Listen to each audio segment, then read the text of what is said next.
നമ്മുടെ കേരളത്തിലെ തിയേറ്ററുകളിൽ ഉൾപ്പെടെ നിലവിൽ ഓടിക്കൊണ്ടിരിക്കുന്ന വിവിധ സിനിമകളുടെ ബോക്സ് ഓഫീസ് റിപ്പോർട്ടുകളാണ് വീഡിയോയിലൂടെ പ്രേക്ഷകരിലേക്ക് എത്തിക്കുന്നത്.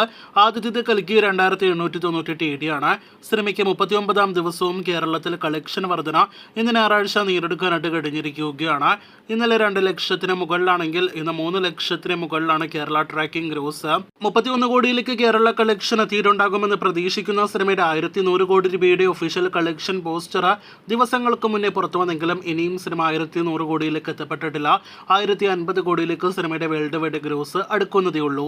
തിരുച്ചിത്രമ്പലം, വാത്തി തുടങ്ങിയ സിനിമകൾക്ക് ശേഷം ധനുഷിന്റെ 100 കോടി വേൾഡ് വൈഡ് ഗ്രോസ് പിന്നിട്ട സിനിമ ഇപ്പോഴത്തെ ഇന്നത്തോടെ ഞായറാഴ്ചയോടെ 120 കോടി രൂപയ്ക്ക് മുകളിലെ world wide gross collection പിന്നിടുകയാണ്.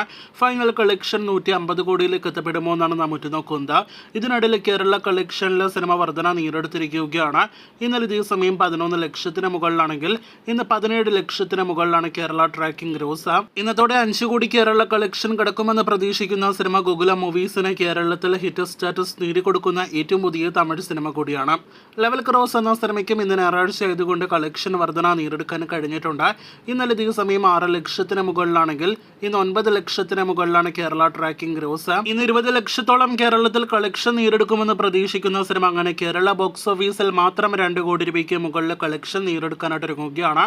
Asif Ali നായകനെത്തിയ സിനിമയുടെ വേൾഡ് വൈഡ് കളക്ഷൻ 3 കോടി ടച്ച് ചെയ്തിട്ടുണ്ടാകുമെന്ന് പ്രതീക്ഷിക്കുന്നു. അതേസമയം വിദേശത്ത് ചിത്രീകരിച്ച അത്യാവശ്യം നല്ല ബഡ്ജറ്റിൽ തിയേറ്ററുകളിലേക്ക് എത്തിയ സിനിമ തിയേറ്ററുകളിലെ വൻ പരാജയം തന്നെയാണ്. കിൽ എന്ന സിനിമയ്ക്ക് ഇന്നും കളക്ഷൻ വർധന നേടിയെടുക്കാനായിട്ട് കഴിഞ്ഞിരിക്കുകയാണ്. ഇന്നലെ ഇതേ സമയം 80,000-ന് മുകളിലാണെങ്കിൽ ഇന്ന് 1 ലക്ഷത്തിന് മുകളിലാണ് സിനിമയുടെ കേരള ട്രാക്കിംഗ് ഗ്രോസ്. 3 കോടി രൂപയ്ക്ക് മുകളിൽ സിനിമയുടെ കേരള ഗ്രോസ് കളക്ഷൻ കടന്നിട്ടുണ്ടാകുമെന്നാണ് നിലവിൽ നാം പ്രതീക്ഷിക്കുന്നത്. വേൾഡ് വൈഡ് ഗ്രോസ് 50 കോടിയിലേക്ക് അടുക്കുന്നു. സിനിമ നിലവിൽ വിദേശ രാജ്യങ്ങളിൽ OTT-യിൽ ലഭ്യമാണ്. ഒരു റീ റിലീസ് സിനിമയായിരുന്നിട്ടും രണ്ടാമത്തെ ഞായറാഴ്ച വളരെ മികച്ച ബോക്സ് ഓഫീസ് പ്രകടനമാണല്ലോ ദേവദൂതൻ നടത്തി കഴിഞ്ഞിരിക്കുന്നത്. കഴിഞ്ഞ വീഡിയോയിലൂടെ സിനിമയുടെ ഡീറ്റെയിൽ എസ്റ്റിമേറ്റ് കളക്ഷൻ എല്ലാം തന്നെ പ്രേക്ഷകരെ അറിയിച്ചതാണ്. ഇന്ന് മാത്രം കേരള ബോക്സ് ഓഫീസിൽ 40-50 ലക്ഷം റേഞ്ചിൽ കളക്ഷൻ ഉറപ്പാക്കിയ സിനിമയുടെ ആകെ കേരള 10 ദിവസത്തെ ഗ്രോസ് ഇന്നത്തോടെ 3 കോടി പിന്നിടുകയാണ്. ഫൈനൽ കേരള ഗ്രോസ് 3 കോടി 50 ലക്ഷത്തിന് മുകളിലേക്ക് എത്തുകയാണെങ്കിൽ 1 കോടി 50 ലക്ഷത്തിന് മുകളിൽ സിനിമയുടെ നിർമ്മാതാവിന് കേരള ഷെയർ മാത്രം സിനിമ നേടിക്കൊടുക്കും. വിദേശ രാജ്യങ്ങളിലും റെസ്റ്റ് ഓഫ് ഇന്ത്യയിലും എങ്ങനെയാണ് സിനിമയുടെ വിതരണം പോയിരിക്കുന്നത് എന്ന കാര്യത്തിൽ വ്യക്തതയില്ല.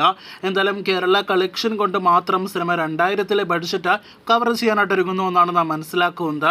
നരസിംഹം പോലെ ഒരു സിനിമയ്ക്ക് ശേഷം തിയേറ്ററുകളിലേക്ക് എത്തിയത് കൊണ്ട് തന്നെ 2000-ലെ സിനിമ മികച്ച ഇനിഷ്യൽ കളക്ഷൻ നേടിയെടുത്തിരുന്നു. പക്ഷേ അന്നത്തെ സിനിമയുടെ ഫൈനൽ കളക്ഷൻ എത്രയാണ് എന്ന് വ്യക്തമല്ല. എന്തായാലും 2000-ൽ പരാജയപ്പെട്ട സിനിമ 2024-ൽ തിയേറ്ററുകളിൽ റീ റിലീസ് ചെയ്ത് മികച്ച ലാഭം കണ്ടെത്തുന്ന ഒരു കാഴ്ചയാണ് നാം നിലവിൽ ബോക്സ് ഓഫീസിൽ കാണുന്നത്.